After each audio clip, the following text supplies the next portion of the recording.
Oi, pessoal. Então, vim comentar os livros que eu li em novembro de 2025. Vou comentar eles rapidamente, porque tem uma pilha bem grande. Esse mês eu consegui ler muita coisa, finalizar muitas leituras, e aí não vai dar para comentar detidamente todos, mas vamos lá, fazer o que for possível. Eu comecei o mês lendo, ou melhor, terminando de ler o livro Introdução Clínica à Psicanálise Lacaniana, do Bruce Fink, que é esse livro aqui. Gente, o Fink é um achado, assim. Ele tem uma clínica, ele constrói a teoria psicanalítica a partir da clínica, ele embasa muito a teoria a partir da clínica.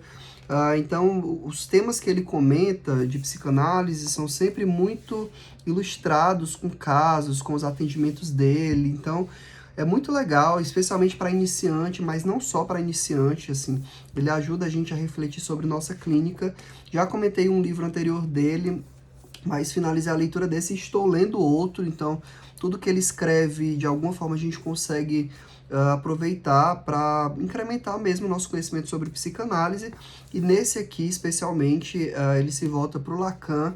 O destaque aqui é especialmente para as estruturas clínicas. Tem uma parte onde ele fala sobre neurose, psicose e perversão, que eu acho que é o grande diferencial desse livro, porque ajuda a gente a pensar as estruturas, mas não só isso, né? Isso é só uma parte do livro. Tem outra também onde ele vai falar sobre a questão do desejo e da técnica psicanalítica, e ele vai falar sobre desejo, sobre gozo, desejo do analista, vai falar sobre entrevistas preliminares, então ele vai falar algo aí sobre a transferência, então ele vai construir algo sobre a clínica até chegar aos diagnósticos e pensar a questão do gozo. Então super indico Introdução Clínica à Psicanálise Lacaniana, Bruce Fink.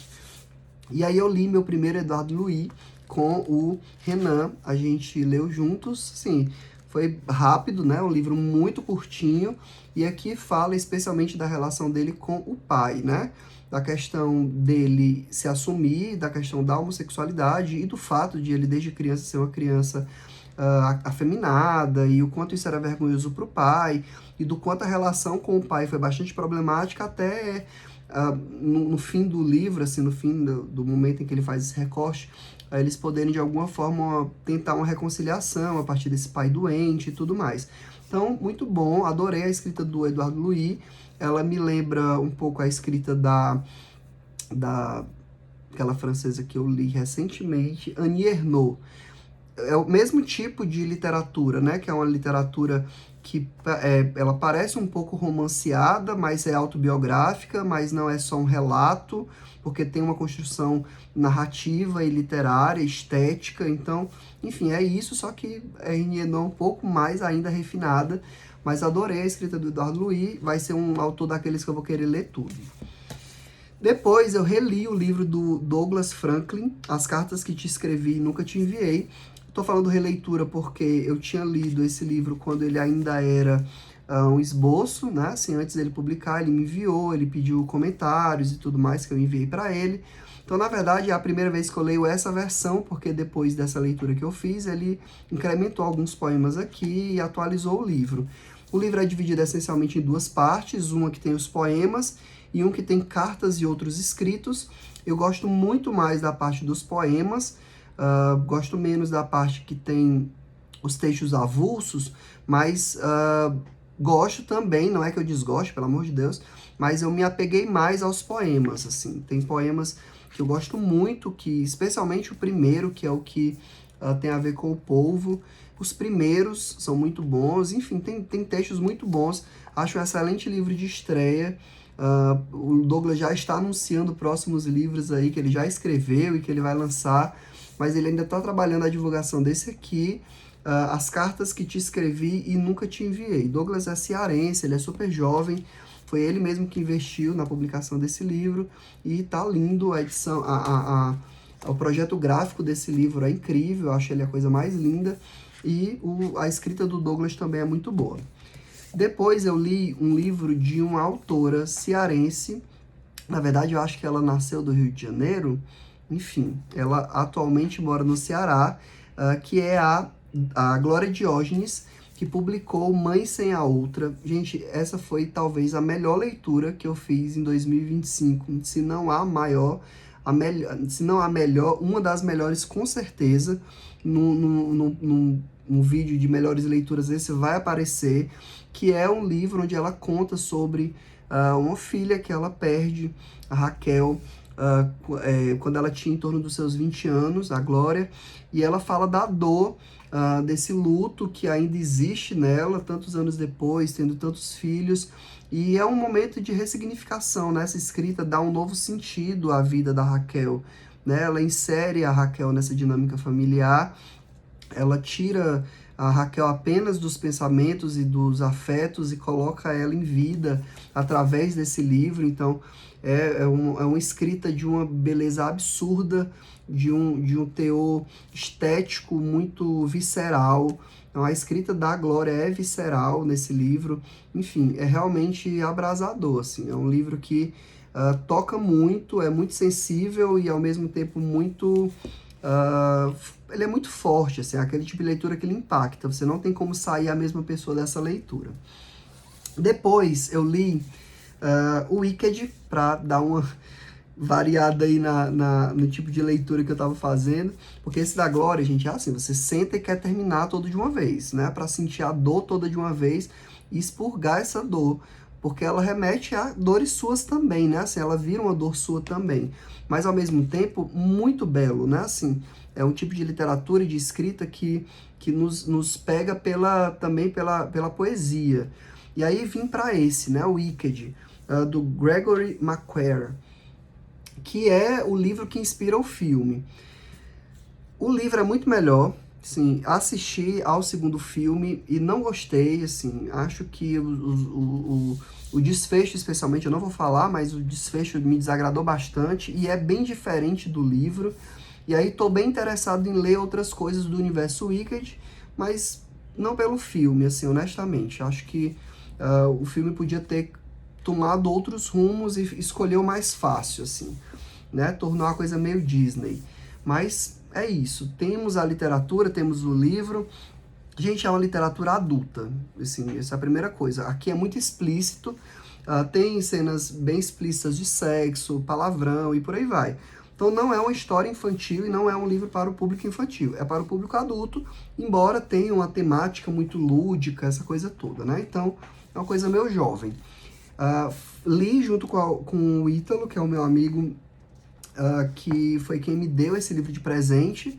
A gente assistiu ao primeiro filme juntos, depois assistiu ao segundo, e lemos juntos e vamos continuar, né? A gente vai ler o Elf, que é o livro sobre a Elfaba. Quando eu ler, eu venho aqui comentar.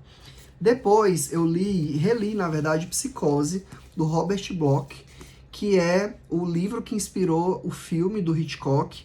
Na minha lembrança, o filme era melhor do que o livro, mas eu tenho que dizer que depois de ter relido, você vê e conhecer um pouco mais sobre a psicose a partir da psicanálise, você vê a genialidade que foi a construção dessa história, dessa narrativa, todos os elementos que ele traz, que se relacionam com a psicose, tornam essa história muito verossímil e muito bem concatenada com a teoria psicanalítica, assim. Então, a gente leu no Gradiva, né, que é o grupo que eu faço parte de literatura e psicanálise, e a gente discutiu a psicose a partir dele, mas a gente tenta focar mais na literatura do que na própria psicanálise, mas assim, tá muito concatenado para quem conhece a